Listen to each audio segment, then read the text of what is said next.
You don't win an argument with your wife. Ever. That's what an older man told me once. We were sitting in the shade, just off the 9th hole. His voice didn't carry anger, only something heavier, like someone who had fought many battles and realized too late that none of them mattered. I laughed back then, but now I know what he meant. He wasn't talking about women. He was talking about us, men, and how easy it is to lose yourself in silence just to keep the peace. That's how it started for me. Not with yelling, not with drama, but with quiet moments where I agreed, when I didn't, where I smiled, when I was falling apart, where I stayed, when I wanted to leave. It didn't fall apart all at once. It just faded, until one day, I looked in the mirror and didn't recognize the man looking back. Not because I had changed, but because I had become someone who existed only to make things easier for everyone else. Leaving wasn't easy, but staying had become unbearable. You wake up one morning, and your soul feels heavy. Not because you're weak, but because you've been carrying both hearts for too long. I didn't leave with anger. I left with resignation, like a man who had fought to fix something until his hands bled, and still watched it fall apart in slow motion. The hardest part, not walking away, but what comes after. Because everyone tells you, move on, start over, put yourself out there. What they don't tell you is that grief doesn't end when the relationship does. It just changes shape. Sometimes it becomes fear, sometimes numbness, and sometimes it wears the mask of being fine. I wasn't fine. I tried dating. I tried smiling again. I tried acting like I was ready. But the truth, I was bringing my old ghosts into every new room I entered. There's something no one prepares you for how love, real love, can feel like danger when your heart hasn't healed. When someone gets too close, your walls go up. Not because they've done anything wrong, but because you remember the last time you let someone in, and how it ended. She touched my hand one night. Just a simple gesture. But it triggered a memory of a time my ex used to do the same thing right before a fight. I flinched. She noticed. That's when I realized I wasn't reacting to her. I was reacting to a version of me that hadn't processed what he had been through. It's not fair. To them. Or to yourself. But it's real. Every unhealed version of you will show up in every new love you try to build. What I needed wasn't another date. Or another chance. What I needed was a conversation with the man I used to be. The one who stayed quiet to survive. The one who gave up pieces of himself to avoid conflict. The one who said, "I'm okay," when he was breaking. I had to go back to him, not to judge, but to understand why he stayed, why he didn't speak, why he stopped being himself in order to be what someone else needed. And I had to forgive him. Because healing doesn't start when someone new loves you. It starts when you stop blaming the version of yourself that let it all happen. That was the hardest pill to swallow. I thought I had moved on. I changed cities, changed routines, even changed how I dressed. But one night, after she left the new woman I was seeing, I sat alone and realized something terrifying. It wasn't her I was afraid of. It wasn't heartbreak. It was me. More specifically, the version of me that I kept dragging from the past into every new story. Ghosts don't live in old houses. They live in memory. And until you face them, they will keep writing your story for you. Healing isn't forgetting. It's remembering differently. For years, I tried to run from the past. I buried it under new hobbies, new cities, new faces. But the past doesn't stay buried. It waits. And the truth is, you can't outrun what you refuse to understand. So I started doing something I had avoided for years. I began to write.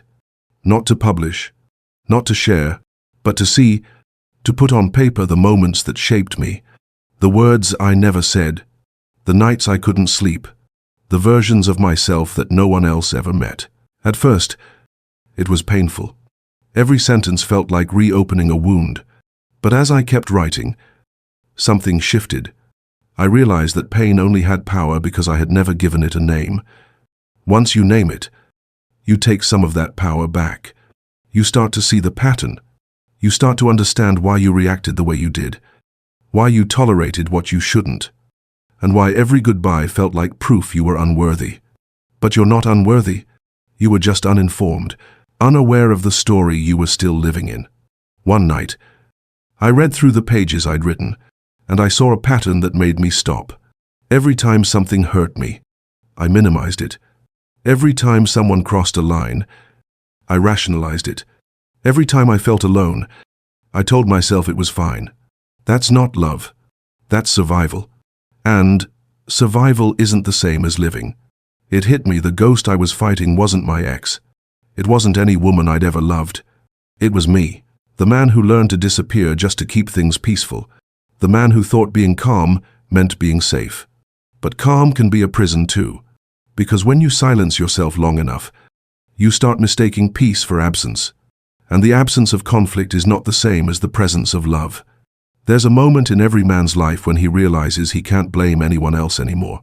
Not his ex, not his father, not the world, because sooner or later, you have to sit down with yourself and ask, what part of this did I allow? It's not about guilt. It's about clarity. I sat there one night, coffee cold on the table, and asked myself that question. And what came up wasn't anger. It was sadness. For all the times I knew better and still said yes. For all the moments I wanted to speak and stayed silent. For all the times I made myself small so that someone else could feel big. I realized something else that night. The worst betrayal is not when someone lies to you. It's when you lie to yourself just to stay loved. And that's what I had done. For years. It didn't happen in therapy or in some breakthrough conversation. It happened in the middle of an ordinary day. I was fixing something in the garage, a cracked shelf maybe, and a thought crossed my mind like lightning. I'm tired of surviving my own story. Not tired of living, tired of carrying the same script from one chapter to another. And for the first time, I let myself cry, not from heartbreak, but from release. I realized I didn't hate my past. I hated how long I let it define me. All those years, I thought I was moving forward, but I was just dragging the same pain into new rooms, new faces, new chances. When I stopped running from it, something strange happened. The past stopped chasing me. You don't have to erase your past to heal it. You just have to rewrite it with honesty. See it, name it, learn from it, then put down the pen and start living again. That's the only way to move forward, not pretending you were never broken, but knowing exactly how you put yourself back together. And when you understand that, you stop being afraid of new beginnings, because you finally realize you're not starting over. You're starting wiser. Everything you don't understand about your past is a trap you'll fall into again. I used to think that walking away from someone meant you were free, but freedom without awareness is just the start of another cage. I found myself reacting to things that didn't match the moment, getting defensive over simple questions, feeling uneasy when someone said something kind. It wasn't them, it was me, or rather, the part of me that never healed. You can change cities, change jobs, change partners, but if you never sit down and really ask yourself why certain things still hurt, you'll find the same pain in every new face. It doesn't matter who loves you if you don't trust love itself. There is a version of heartbreak that doesn't scream. It doesn't come with tears or broken plates. It comes with silence, with disengagement, with forgetting what joy felt like before you had to defend yourself every day. I didn't realize how disconnected I'd become until I saw myself laughing and it didn't reach my eyes. Healing didn't ask for a timeline. It asked for honesty. It asked me to stop blaming everyone else and start looking inward, because I wasn't afraid of being alone. I was afraid of becoming someone else again, someone who gave too much, who stayed too long, who broke quietly just to be called strong. Strength used to mean holding it in, enduring, staying quiet when you're screaming inside. But that kind of strength is how you disappear. Now, I've learned there's another kind, the strength to speak when it's uncomfortable, to leave when your soul gets quiet, to choose peace even when it looks like failure to everyone else. People will call it cold, distant, selfish. But I don't owe the world an explanation for why I protect myself now. I've earned the right to guard my peace like it's sacred. Because it is. You don't need a map when you've been lost long enough. Eventually, you stop looking for shortcuts. You start trusting your instincts again. I stopped trying to date just to fill the silence. I stopped entertaining connections that drained more than they gave. I stopped apologizing for needing time, space, and clarity. And something incredible happened. Love stopped feeling like a battlefield. It started feeling like a conversation. One where I didn't have to perform. One where I didn't have to heal on someone else's timeline. One where I could say, this is where I am. And if you're willing to walk with me, let's go slow. Once you understand where you are, you can plot your future. Not a fantasy. Not a redo. A real future with honesty. With boundaries. With depth. You don't need to impress anyone. You don't need to pretend you're over everything. You just need to stop pretending you don't care. Because you do. That's why it hurt. That's why it matters.